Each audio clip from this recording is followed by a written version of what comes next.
Қайырлы шебер қаншайымдар, бүгін біз сіздерге осындай сәнді шляпа тоқып үйрететін боламын. Резина ретінде де қыздарыңызға тоқсаңыздар болады, және кілтке брелок ретінде де тоқуға болады. Ол үшін бізге қызыл жіп, қара жіп и ақ жіп қажет болады, және кішкентай синтефон қажет болады. Егер резина қылып тағатын болсаңыздар, кішкене бір резина қажет болады. Ал енді бастаймыз. Ол үшін жібімізді бір түйнеп аламыз, үлкендеу қылып. Осы жерден 6 рет шығаратын боламыз. 1 рет, 2 рет, 3 рет, 4 рет, 5 рет, 6 ретіне. Жібіміз ортада жібімізді қысамыз да соңғы шетінен өткізіп жібереміз деп байланыстырып. Енді осы дөңгелектің ішінен, алтауының ішінен әрқайсысынан екі-екеуден шығаратын боламыз. Кішкене дөңгелегімізді кеңейтеміз. Әр тесіктен 2 реттен шығарасыздар.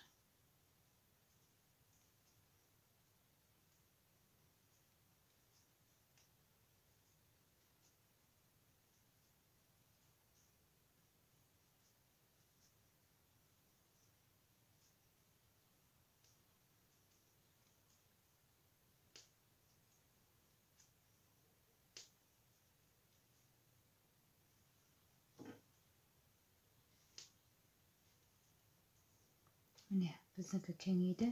Енді осының бірінші тесіктен 2 рет шығарамыз, кейінгі тесіктен 1 рет шығарамыз. Сонда 18 рет болады айналдырғанымыз. Міне, біз 18 қатар тоқып алдық. Ал енді осы 18 қатарды ешқандай қоспайсыз да, алмайсыз да, тура өстіп қайталап тоқып 7 рет айналдырып тоқитын боламыз.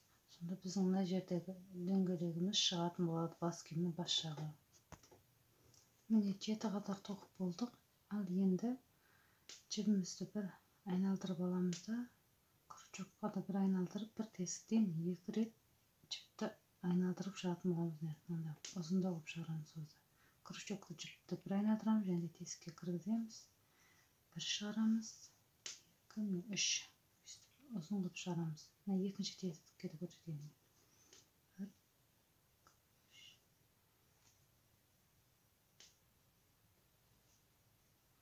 Осылай шығаратын боламыз. Әр тесіктен 2 реттен шығарасыздар. Сонда біздің шляпамыз бас жағы, артына жағы жалпайып әдемі болып шығатын болады. Өздеріңізге қарасаңыздар, шығып келіп отыр шляпа.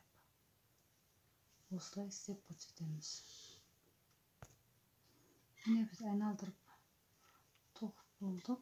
Енді кезек, алдыңғысын ақ қылған болса, мына шетін қара қылып шығаратын боламыз. Жіпті біріктіріп аламыз ол үшін.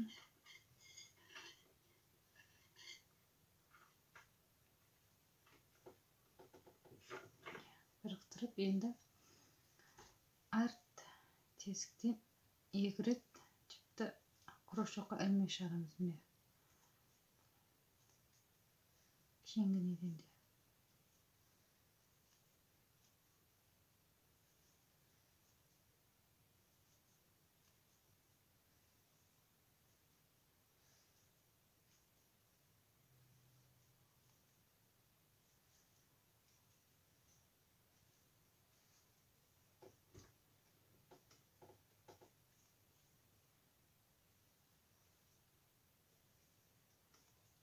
Бір тоқсаңыздар жұқа болып қалуы мүмкін. Сол үшін 2 рет тоқи беріңіздер. Жіптерін. Жіпті де әдемі болып шығады. Мынандай болып шығады шетіміз. Осылай айналдырып тоқып шығамыз. Міне біздің айналдырып тоқып шықтық. Енді мына жанында лентасын тоқитын боламыз. Ал үшін осы шамаға өлшеп тоқып шығасыздар ұзын жіп қылып.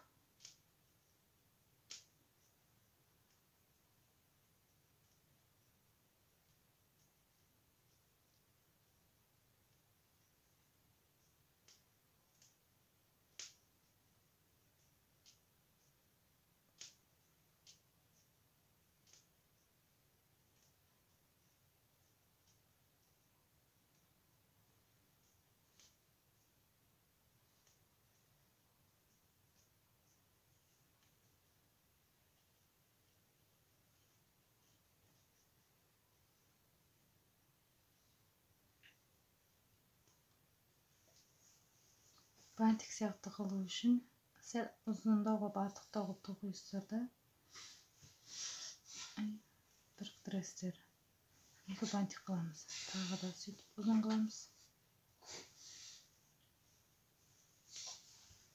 Ұзындау қылып тоқып, қайтып осы жермен біріктіретін боламыз.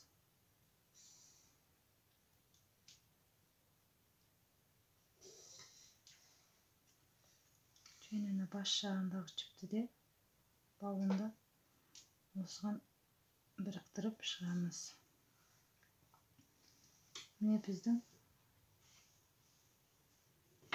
бас киімнің бауы дайын болды. Енді осыны бас жағын чопының артына іліп шығатын боламыз. Біздің бас киіміміз дайын болды. Енді осыны резинаға ілу үшін асты жағында тоқып шығамыз.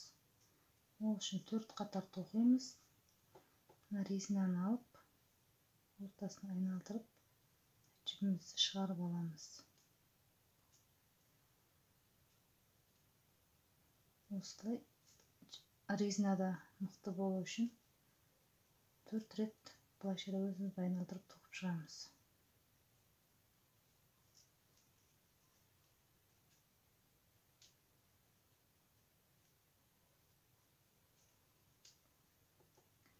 Міне біздің 4 қатар тоқып шықтық. Енді осыны айналдыра отырып, тура мынандай қылып тоқып шығаратын боламыз, дөңгелек қылып асты жағын.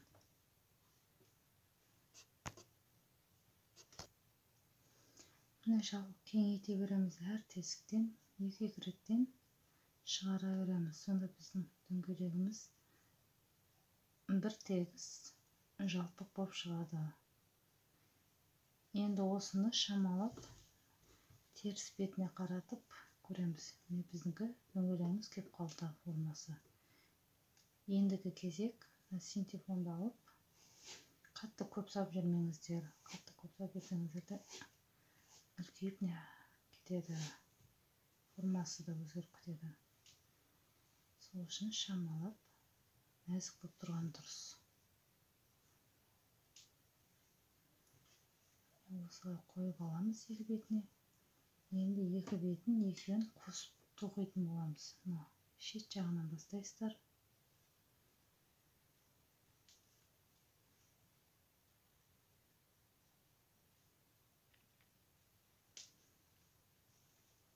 Біз бастадық, қара жіп тұрған, бауы тұрған. Тура сол жерімен қосып тоқисыздар.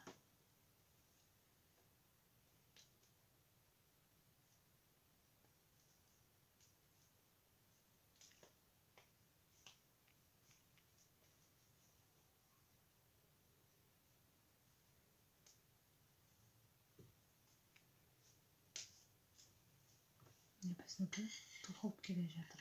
Енді осыны да айналдырып, шеткеден қайта айналдырып тоқып келетін боламыз. Міне шебер қаншайымдар, біздің нәзік қана шляпамыз дайын болды. Асты жағын резина. Бұлайша қыздарыңызға да тоқып берсеңіздер болады. Әлде кілтке де прилог ретінде істеп қойсаңыздар болады.